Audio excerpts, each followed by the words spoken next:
What's your childhood mystery that you finally solved years later? I met my wife in college, and when we were dating she often mentioned that when she was a kid she had a play doctor's kit that was stolen from her house. She had some surgeries really young, and so her parents bought it for her to demystify the doctor's office. She'd use it all the time on her dad poking and prodding him. One day I asked her about the robbery.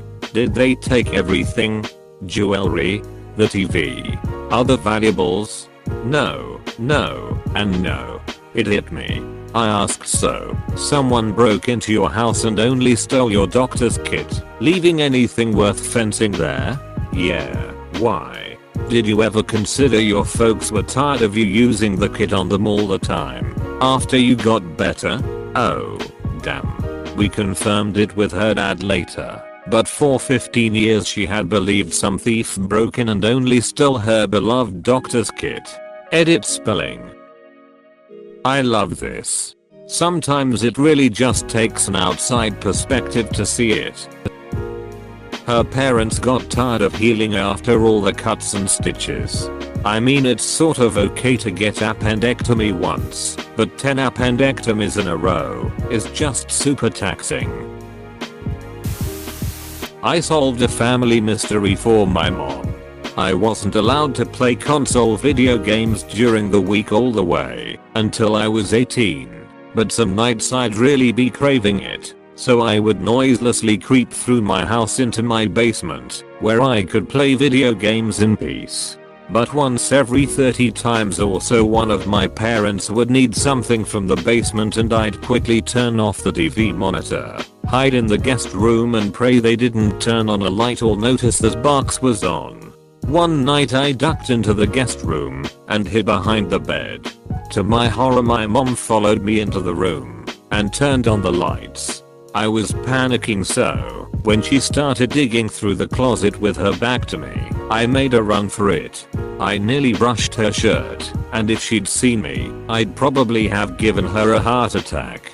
But I made it and kept going all the way to bed. About 5 years went by and my mom said something like, "You're such a quiet walker," and I told her it was because of my basement trips, thinking I had nothing to lose. My mom's face went kinda solemn, and when I explained she said, "So there really was someone down there?" And she explained that she remembered that exact night and the feeling that there was a ghost in the room.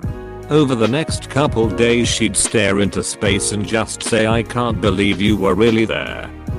She seemed to get over it, but she probably checks empty rooms closer now. Lol. Of all the ways to traumatize your parents. I'm so sorry, your poor mom, but I cannot stop actually literally eye roll laughing at the idea of this. You really threw her whole world admitting to that. Ha ha ha ha. One evening when camping, my brother caught a fish that we decided to keep alive in the cooler for some reason. Well, the next morning we ran out to see the fish, and it had grown like 5 inches. We were so excited and didn't know how the fish grew that much overnight. Last year we brought it up, and my dad said that he had got up that morning and seen the fish being taken by a raccoon, and that he spent the next hour or so frantically fishing for another one. He said he caught the new fish, the first one he was able to catch, just a few minutes before we got up. I had never questioned that the fish growing that much as I grew up, but after hearing what really happened I did feel like we probably should have wondered about that more. I have a similar story. When we were young we got a pair of kittens, a black one mine, and a grey one my brother's. They got some vaccines and some day later we wake up the grey kitten had grown. Wow, cool. Why didn't my black kitten grow too? Strange, but whatever. Stopped questioning it. Turns out, grey kitten randomly passed away one night. So my mom sent my dad out to get a new grey kitten so us kids wouldn't be sad. All he could find was a slightly older and bigger grey kitten. So they told us one of his shots helped him grow. believed that until late high school, when my mom came clean. Your dad loves you so much. Who ate all the cherries in the cherry cake? I was blamed for this 4 years after someone picked out all of the cherries and ate them during a family Christmas party. 8 years later, my little sister confessed to me that it had been her. I hate that kind of blame game. I was solely responsible for the dishes in my teens. Thing is, I was really bad about getting them done with any consistency, so I was always catching flack for that. At some point my mom noticed that she was missing some pots and pans, and that the drawer felt light on silverware. After turning the kitchen upside down, she came to the conclusion that I did not want to do dishes, but also didn't want trouble for not doing them, so I simply threw them out in the trash. The accusation stuck despite everything I tried saying to defend myself. I caught backhanded comments and scolding about that for literal years. I believe I was 19, this having happened when I was around 14, when visiting a trailer my grandfather put on some rural property he owned. My mother found a bunch of dishware and realized she had left it here, and that I never threw any of it away. My stepdad apologized to me immediately, never got any such thing from mom herself, and I resented her for that for a long time after. That total brioche. When I was 10, my godfather gave me $20 as a Christmas gift. At the end of the dinner the money had disappeared. 4 years my parents blamed me for being irresponsible with my money. Years later we figured out, after she was caught stealing stuff from my aunt's house, that my cousin's fiancé at the time is a kleptomaniac. Turns out she was the one that stole the money. My uncle stole my Christmas scratch cards I won like $10 off of, and never admitted it. Such a dick thing to do to a kid. Stealing Christmas money from a child? Yikes. I visited my dad when I was 6 or 7 years old at the place where he worked, or so I was told. I remember remarking at the time, and people laughed at me because I said it looked just like a prison. The people laughing were the guards, and I was indeed visiting my dad at Terminal Island Federal Correctional Institution, where he was a federal inmate. I remember having to visit my father in prison. It's weird shit for a young kid. The lie probably did you some favors. I was told that I exclaimed excitedly, "My daddy lives in a big house." To which they replied, "Yes, daddy lives in the big house." My dad used to say he could stop the rain for a moment by snapping his fingers. He'd do it in the car when it was pouring. I was so mesmerized. Told all my friends about it, well into late elementary school. I've since realized he'd snap as we drove underneath an overpass. My dad would make street signs, stop signs, mile markers, speed limit signs, etc. light up, and then turn off with a hand motion. He would never do it when other cars were near, so they wouldn't be alarmed or see the magic. My sister and I begged him to do this every car trip. It wasn't until I started driving that I realized he was just turning his brights on off and the light was just reflecting off the sign, like it's supposed to. Edit spelling. That is prime dad prank material right there. Thanks for the laugh. It's been like 2 weeks since I sincerely laughed. My mom used to call us in for dinner by yelling out the back door from the kitchen. I was in middle school before I realized the screen door was actually called a screen door. This one is hands down my favorite. I'm calling the screen door to my back porch a screen door from now on. I've always wanted to know what was behind the ATMs at a bank, how it worked and where did the money come from. I grew up and worked at a bank just to find out some fat dude had to squeeze behind the ATMs to refill it. Me. Eventually we all grow up to be the fact that resolves our mystery. As a child I thought someone sat behind the machine permanently and pushed the money through the slot. I was watching Star Trek TNG with my dad when someone told Riker to wash his back. When I asked my father why someone would say that to another person, he said so you can smell someone coming up behind you. It wasn't until years later that I understood how easy it was to hear watchers wash, and how committed my dad was to willfully deceiving his children for personal satisfaction. As a PS here, my brother and I were convinced that he spoke Spanish until we were teenagers. He did not. He simply rattled off a string of Taco Bell items as fast as he could. Did we have the same dad? Growing up I asked my dad why there were walls along the highway. Now I know they're for deafening traffic sounds. He told me it was Wall Street. My dad is an ex-Catholic, and every night, when he tucked me in, until I left the house he'd say we love you. God bless you. Good night. And I was always wondering why, since he had stopped going to church long ago. Fast forward to me being 28 years old and watching an old Bruce Springsteen concert together, one of his favorite artists, and Bruce says, "We love you. God bless you. Good night." At the end of his set, I turned my head towards my dad and asked if this is why he said that 4 years to me at night. He laughed and said, "I have no original material.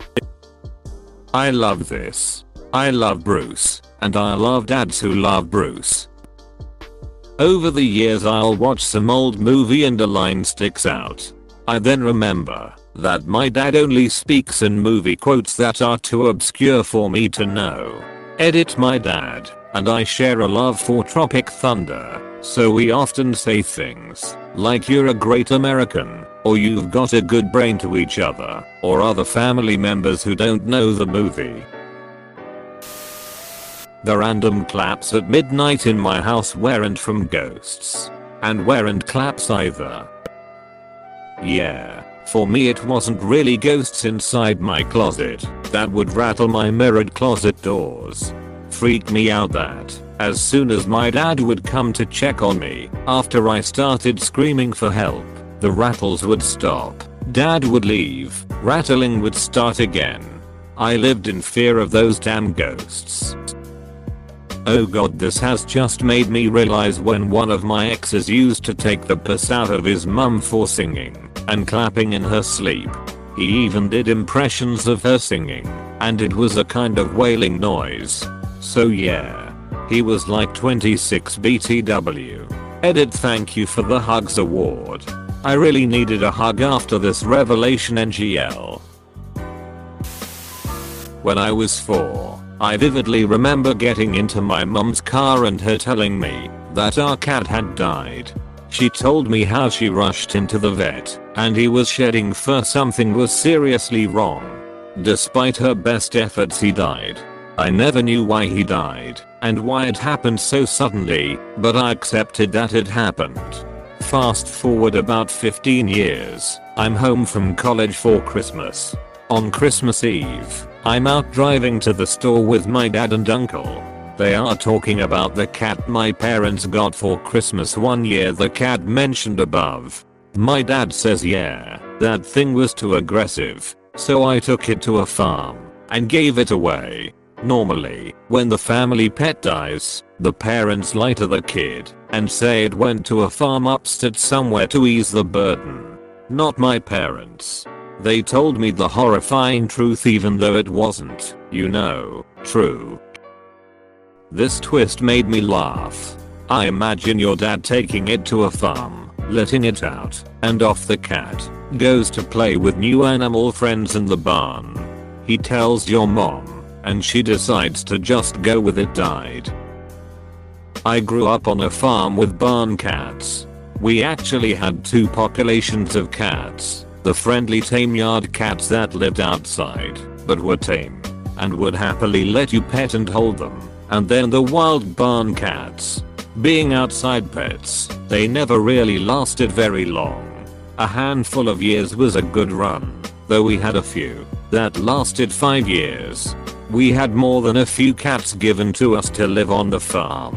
And of course the went to live on a farm line for a dead cat didn't really work for us, since we already were the farm. So we grew up with the stark reality of a dead cat is a dead cat. Lol. Of all the ways to traumatize your parents. I had to explain to my mum that my teen sister was not potentially depressed or ill because she started needing a nap like every other day after school and would sleep really deep and only react to the second or third knock. Mum couldn't believe that she may just be diddling herself in her room. That did somewhat traumatize her.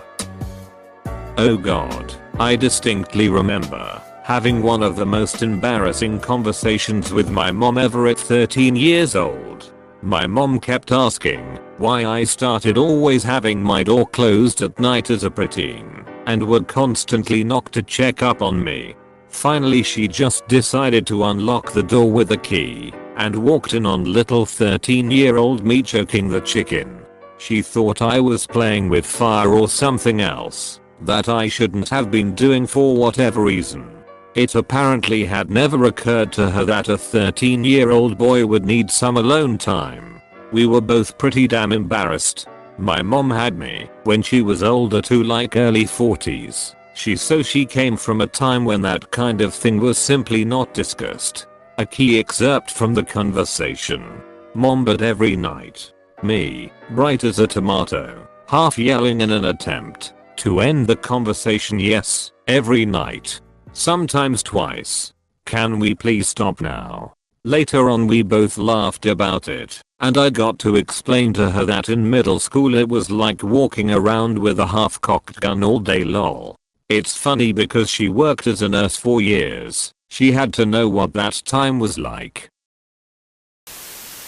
Not mine, but my husband's. I hope he doesn't see this BC, then my cover is blown. He said in middle school, there was a time that he'd get pulled out of class to shoot free throws in the gym. Only him. He didn't think this was strange, but didn't understand why he was the only one that got to do that. Turns out, his parents told his teachers he couldn't participate in sex addiction. Haha. He must have been really good at sinking free throws. Sorry kid, this class won't be important for you. Go shoot some free throws. We grew up poor, and at the age of 10 my friends were all having these crazy birthday parties with petting zoos, bounce houses, clowns, etc. So my mother, who is very resourceful, decided I would have a sleepover for my 11th birthday. It was great, and we were gonna make ice cream cones. So we got all the stuff out with my mom, and my mother opened up the box of cones, and they were all smashed up. She said that we weren't having regular ice cream, we were having Magic Castle sundaes, because the broken ice cream cones resembles the sections of a castle. We all thought this was great, and we had them. When my friends went home, they asked their parents to make Magic Castle sundaes.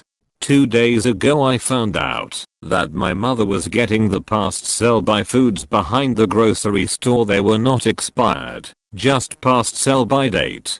She had no idea that the cones were brown up until she opened them with us. She thought of the Magic Castle idea quickly, and we all loved it. Just goes to show how stupid kids are, lol. Shows you had a good mom. Goes to show how quick-witted she was, and able to make it seem special enough the other kids wanted it too. I remember there was a time where I had to start asking to go play in the backyard when I was about 67, maybe 8, with my siblings, so she could supervise us. We never had to do this previously, so my siblings and I were very confused, and anytime we didn't ask she got us in big trouble. Turns out the neighbors were harboring a known pedophile in their house, and that's why mom got So upset with us going outside without asking. Edit: I have no idea if this man was on the run or not from the authorities. My mom probably had no idea either. Though if she knew he was on the run, she for sure would have tipped the authorities. Mom did catch the man having sex with a teen on our front lawn and called the police. Not sure what happened after that. Also, at this time my neighbors did not have a child of their own. I grew up directly across the street from an elementary school and never worried or knew about it. My friend lived out in the country next to a sex offender, which I learned recently from his mother, and that explains why we couldn't ever go out and explore alone. Another reason why I daily regard her as my other mother. A year after I moved into my house, call me house 4, I'm at a BBQ at next door neighbor's house, house 3. His neighbor house 2 says, out of the blue, just so you know, my neighbor house 1 is a pedophile and was caught doing shitty things with his own kids. So if you have kids, keep them away from him. His kids are in their 50s now, and the neighbor is in his late 80s and very unhealthy, so I'm not too worried. But it was an interesting introduction. What blows my mind is the guy still lives with his wife. Not sure why she didn't dump his ass. I figured out my dad wasn't on a business trip in 2005. He was at my uncle's wedding and didn't want to take me all the way there because it was in Ireland and he knew I'd want to go if he told me. In hindsight, I probably should have picked up on the lie. My dad is a school custodian. Edit: people seem very curious about why he didn't take me. I'd been to Ireland before, as my dad is from Dublin. I was a bad flyer as a kid because I'd get wicked ear infections and he only left for 4 days, so he didn't think it was worth it. Also, a school custodian is, at least here in New York City public schools, kind of the manager of the janitorial staff. As you've probably gathered, I was not the sharpest kid. Also, I did eventually get to go to a wedding in Ireland in 2018, so I guess that's some redemption. At least he wasn't having an affair when he lied about on a business trip. That last sentence makes this story. For over 20 years I had a very distinct memory of seeing this movie with my dad around the holidays in our living room. It was a black and white movie, but I had a vivid memory of only this one specific scene. Elle was probably about 6 or 7 when I watched it with him. It bugged me for the longest time. I would think about it periodically for years because I remembered it being so cool. I just wanted to know what movie it was so I could check it out as an adult. Then one day, I can't even remember where, but someone online somewhere had described this movie and mentioned the name, and it sounded really similar to the one I remembered. I looked it up on YouTube, and it turns out the movie was Babes in Toyland, March of the Wooden Soldiers. The scene I remembered so vividly was all of the soldiers marching out of the toy shop figuring. This out was literally one of the most satisfying things I've ever felt in my life. It's our family tradition to watch it every Thanksgiving. It's always on TV around that time. Crazy that you haven't stumbled across it for that long. The last movie I watched with my dad 30 years before he died, I was 5. I remember the plot or so, but can't find the movie despite the fact that there are lots of similar movies of the same or sort of the same topic, but with a date after 1992, so it can't be that one. It's about Pisito Littlefoot, in Latino Spanish translation a little dinosaur that lost his mother. She dies in the beginning of the movie. I watched it on rented VHS in 1992, so it must be from that date of before. I remember I was eating Kellogg's cornflakes with milk and fresh strawberries. I remembered the taste of the milk with the strawberry. The last memory I have from my father. I wish I can find the exact same movie. Edit: typus. I had meningitis when I was 2 years old, and my baby brother had it also and he died. I had the viral form. He had the bacterial form. I grew up thinking I had it first, and always felt like I gave it to him, and was the reason he died. I know, but you can't help what you think, especially when you're a kid. It wasn't until I was an adult that I learned that he actually had it before me. I don't know why no one had ever told me that before, except maybe they didn't, because they weren't aware that I always harbored this guilt about it, since I kept everything inside. Not one person had ever mentioned to me that he had died before I got it, or maybe I was in the hospital when he died. That part still isn't clear to me. I was in the hospital for about 3 weeks, so it could have been before or during my hospital stay. Death is a hard subject for a lot of people, never mind having that talk with a child. Plus your parents had the added stress that you were still ill and they just lost a child. Rational thinking takes a backseat in times of trauma. It's too bad they never spoke of it as you got older. Maybe the pain was still too great. I can't imagine ever fully healing from that. I'm so sorry that you carried that with you. I can't imagine how you were able to handle something so heavy as a kiddo. My cousins had bacterial meningitis when they were kids. They're both deaf because of it. The other kids in their class who had it died. They lived with a similar guilt for a long time and no one knew until a teacher overheard them talking about it. They not only lived with the guilt, but for years thought they were going to be arrested. Glad you don't have that hanging over you anymore, and hope you get the rest of your answers. When I was in elementary school, I always wondered what the teacher's staff room was like. It seemed so mysterious, and I remember trying to get a peek anytime I walked by and the door would open. Later became a teacher, and can fully confirm they're dull, often toxic spaces full of cranky teachers complaining about students.